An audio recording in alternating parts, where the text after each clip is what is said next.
Welcome to this week's edition of Bridge to Faith. I'm Yusuf Estes, and for the next little while we're going to be talking about faith, its advantages, why we need it, how to get it. Then we're going to go into a portion of our program called Arabic and English. Then after that we're going to come back and talk to someone about their particular bridge to faith. And by the way, while you're looking around out here, you might wonder what you're seeing. Well, we're going to find out about that too. All of that and more coming up right here on Bridge to Faith. Stay tuned. We'll be right back. There's an old guard tower up on top of the mountain there from the times when they were worried about defending their agriculture lands here down in the valley. There's greenhouses now, one of the biggest glass greenhouse projects in the Middle East. Up on top of the mountain here, there's a mud brick, they call it istiraha, or a rest house. It belongs to the princess.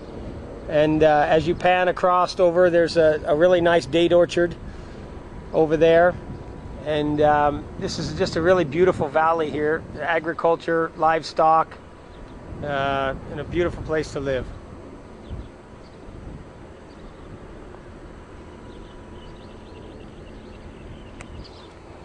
Now this is a lot of agriculture, as I said, going on in the valley here. They grow fodder for their animals, mostly for the sheep farm. They have probably close to 3,000 head of sheep here. There's a lot of date trees you see as landscape the whole place all around, as well as official orchards. To the right a little bit, as we see, there's a big white hay barn. There's large amounts of grass hay and alfalfa in there for the stables, is what we're looking at now. There's a breeding farm for Prince Faisal bin Khalid. There's thoroughbred racehorse breeding farm where the stallions and the mares, the babies of course, are all born here. We'll go over there and take a look at some of the babies. But that's what you're looking at there, is the horse breeding farm, thoroughbred horse breeding farm. You're watching Bridge to Faith. You might wonder, where's the bridge today? Well, there's more than one kind of bridge, isn't there? And this is the bridge between humans and animals, and we're going to be talking about that today. So, in our visit, we're going to be talking to my friend Rogers, and it's not Roy Rogers. For some of you might know who that was. No, this is Dawood. His name was David, and his name in Arabic is Dawood Rogers. We're out here, and of all places, we're in a valley in the desert in Arabia. So that's what this is all about today. We hope that you'll stay with us and get an idea of something about some other kinds of bridges that we talk about in our Bridge to Faith. With me today on Bridge to Faith is my good friend Dawood Rogers. Assalamu alaikum. Wa alaikum salam wa rahmatullah. Nice to have you on the program with us. Very nice to be here. I wonder if you would tell us, in your own case out here, you're with these animals all the time, and you have, I'm sure, a relationship between you and the animals. Is that right? Oh, very much so, yeah. A horse understands you right away. When you walk up, it's like shaking somebody's hand. If somebody shakes your hand kind of timidly, you can tell this guy's scared. If he's strong and confident, you can tell he's strong and confident. Horse can tell that when you walk up and touch him. He can tell that you know or you don't know, you know, what you're doing somewhat. And there's a real relationship, and it builds up over time, gets deep. You can't imagine how subtle and soft and of gestures I can make to a horse and have him move around and stuff once we get a good relationship going. Well, when I was saying earlier about a bridge, there's such a thing as a bridge between humans and animals as well. And I wonder, because this is what you do all the time, if you give us some sense of how animals start out in the beginning and how they're influenced by their surroundings or parents and things, to kind of fill along with the subject I've been talking about, the fitra of the human being. Yeah. Well, as we were looking, you know, behind us here, you can see that these babies are raised up with their mothers, and they're influenced by their mother's behavior. If their mother is kind of skittish and afraid of people, the baby will be skittish and afraid of people. So they're very much, you know, there's all the genetic makeup of what the father was like and what the mother was like, and that's what they're trying to do here is breed, you know, high-speed racehorses. So their mother and their father were both of the bloodlines of good racehorses. So that's what they're hoping, you know, the babies will get passed on to them.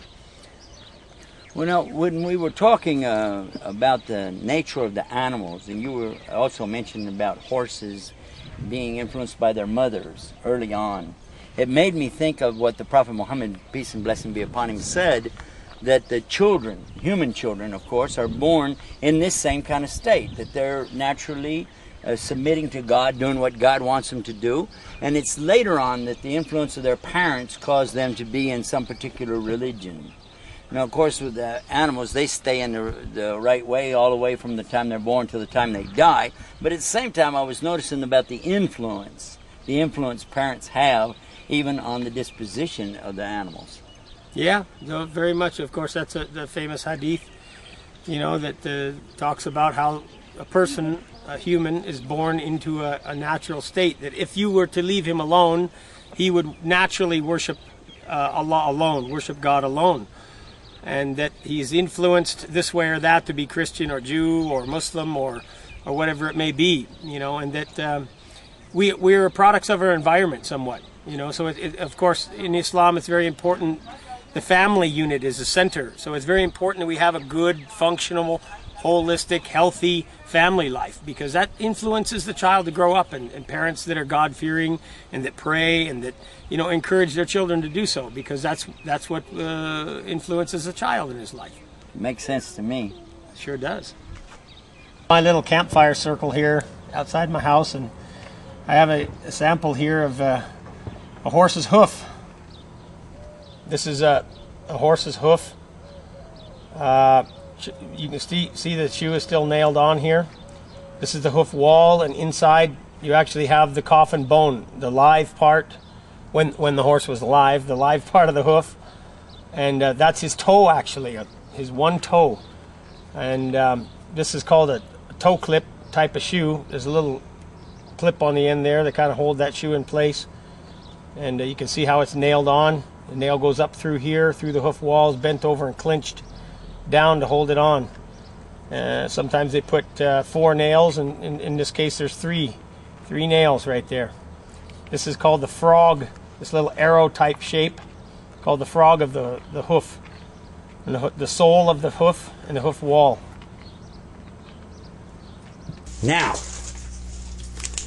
next thing we're going to do is show you what happens when we work with some of the other family, such as the pot-bellied family. These guys are fun. Remember Ha, this guy? Now Ha is the one that has the heavy H sound that you make when you're blowing on something. Ha, ha, okay? So we're going to use him and his brother Jim and his other brother Hoof. Ha. Ha, Jim, Ha. But now we're going to connect them up with other letters, and let's watch what happens. We'll begin with Jim. And what's going to happen now is he's not going to have the tail because he's going to continue in the word. So he doesn't get to keep that tail because he connects with his partner, whoever's coming up. So it's still the letter Ja, but now let's put an Aleph. So that's Ja. Ja. Now if we have a Ja and we connect with a Wow, it would become what? Ju. Because of the oo sound coming out of the wow. Ju. Ja, Ju. And you notice I'm adding the tashkil or the helpers there to remind you that this is like Fatah, which by the way looks a lot like the Aleph, doesn't it? Only leaning over on his side. That's where it came from.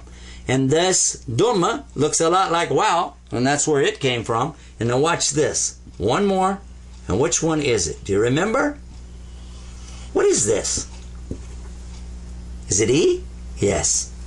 So this is Ba, Ja, Ja, and then Ju, and then G. And when you put the Kesra under here. And that's how you can do that. Now let's take another one. Ha. but we're coming straight back so we don't drop his tail down. We'll give him the aleph, and he becomes ha. Let's do another one. Only this time, let's give him the wow, and he becomes what? Hoo. And now let's give him the ya, and he becomes what? He. It's not he, it's he. He. Let me hear you say it. He. One more time. He. That's it. Ha. Who. He. Now, do you remember the other H that we have in Arabic? What was his name? Ha. And all he is a circle, remember? Ha. But when he starts out a sentence or he starts out a word, look what he does. He puts his hand over the top of his head. Remember how he does that? How he does that? Puts his arm up over like ha, ha, ha. And then in the middle, he can be like this. He can be like this. And at the end, he can be like that. So he's ha, ha, ha, ha. Now, I think he should be called the funny letter because he goes ha, ha, ha, ha, ha, ha. You can look how many times he said ha, ha, let you ha, ha, ha, ha in the same sentence. Now, guess what, though? He can be funny another way, too. He can not just say ha, ha, ha. He can also say he, because you can put kesser underneath it. That's not all. What else would happen? Well, if you put duma over the top, you'd have who. Now, in this case, Mr. Funny here, the funny H, he winds up sounding like an owl. Hoo. It's a good chance for you to make some notes, too, by the way, that when you copy this down, you can back up the program and start again. When you copy this down, take your time and be sure you get it right. Here it is again. I'm going to put this up real big so you can see. There's the ha and the wow. Who. And then another one, followed by a ya, he. Another one, followed by what? An aleph. That's ha. So that's who, put a little duma up there. He, we're going to put the kesser right there. And this one with the aleph, that's a ha. Ha, he, who, or who, he, ha. With me today is Dawood Rogers. Salam alaikum. Wa alaikum salam. Now, we're speaking some Arabic here, so, and it's kind of obvious, even though we've got these big beards, that we're not a part of ZZ Top or, or the Amish. So, let's talk about your bridge to faith. Where did you start out? Well, I'm from Eugene, Oregon originally. I was born in Eugene. That's the northwest part of the United States. Pacific Northwest, yeah. Specifically the Pacific. Specifically the Pacific. That's easy for you to say. All right, no. Let's ask the question. Now, did you start out as a Muslim? Is that how you started out? Or? No, I was raised in a Catholic family, actually, and I grew up, practicing Catholicism, going to church every Sunday with my parents and this type of thing. But just as a young man, I started searching, as a rebellious young American youth. I started looking into everything and having your own mind and being rebellious against everything. And so I just didn't feel anything really for the church. So I started searching, I said to myself, let's see what everybody else believes in the world. So actually, I was quite, being from Southern Oregon and everything in that area, it's quite a beautiful environmental place. It's a lot of beautiful mountains and trees, and I very much was attached to the environment in the outdoors.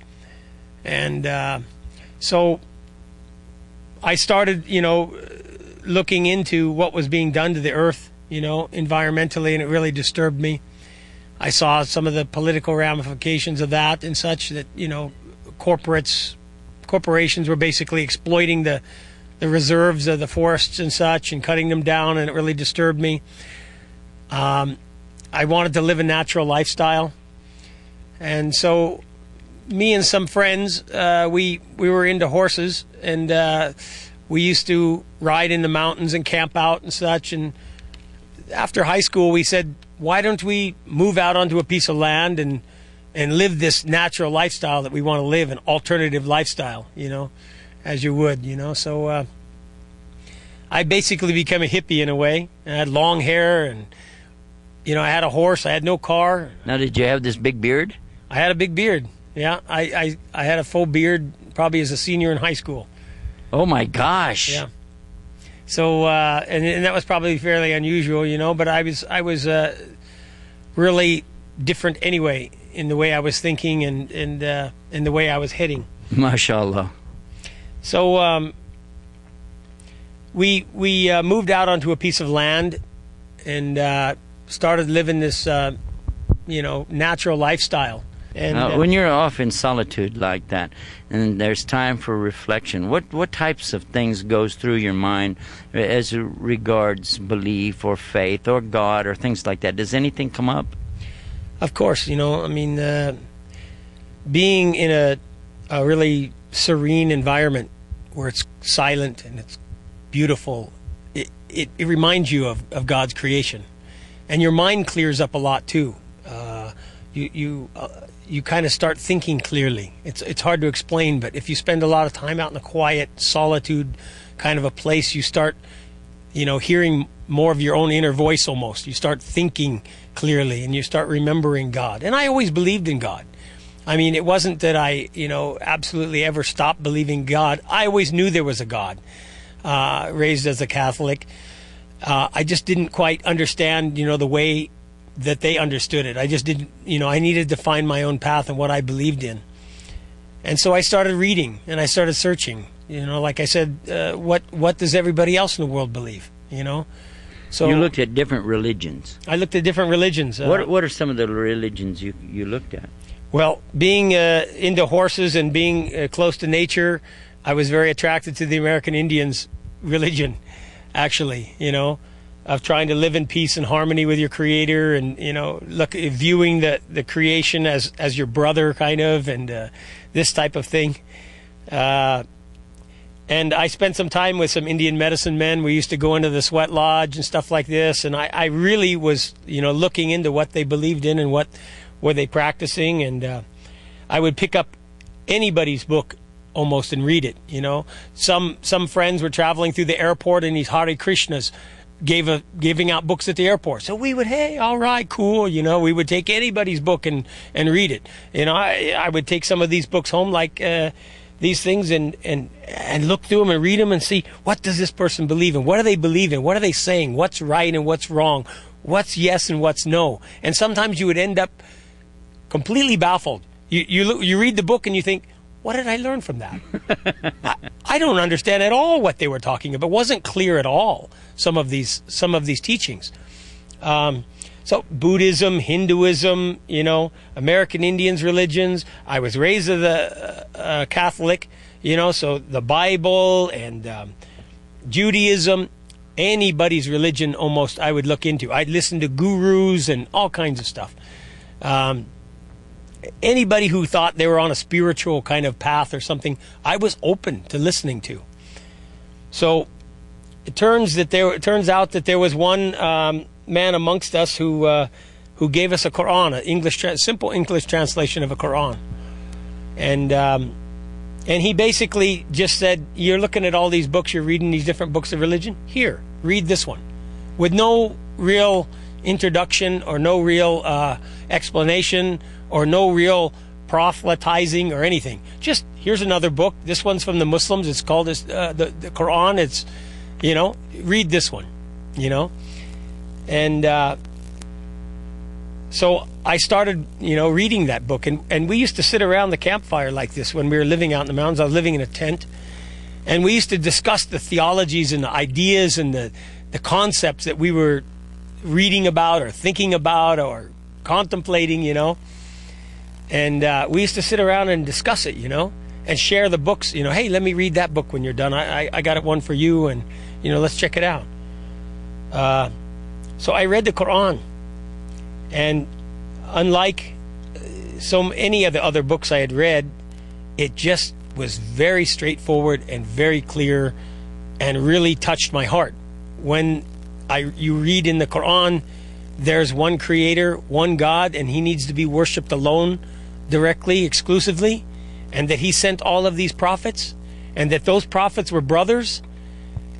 I just sat there and nodded my head and went, yeah, okay. Kind of as a skeptical American almost, you read these books with, let's find out what's wrong with this book rather than what's right. Almost like, let's see if I can find what's wrong with this book that I don't agree with. So I started reading and I was like, I agree with that. I agree with that. That makes sense. I didn't find things that I disagreed with. I found, of course, some things I didn't understand. It was just a very simplistic kind of a translation, too, of the Quran. Very, very simple and very straightforward. It was actually meant for like students who had to take an Islamic course in school, and it was just but it really made sense to me, and I really believed in it. It already, as I said, I already believed that there was one God and one Creator. So when I read that, I said, yeah, okay, yeah, I believe in that. And it says that you should pray. Like, for instance, in the Quran, it tells us we should pray in 3 parts of the day, in the beginning, in the middle, and the end.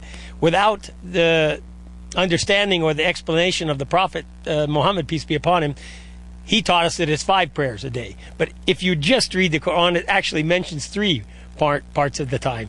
And so I thought, that's a good idea. Yeah, you should pray, And I didn't know anything, of course, of the Sunnah at first. And it all took years and took time and took exposure. Actually, I didn't know Muslims, never been to a mosque, never been to an Islamic country, and I was completely wide open too. It was a blessing in a way because there was no prejudice in my mind. Islam and Muslims, I was just blink, what's that? I had no idea at all, about it.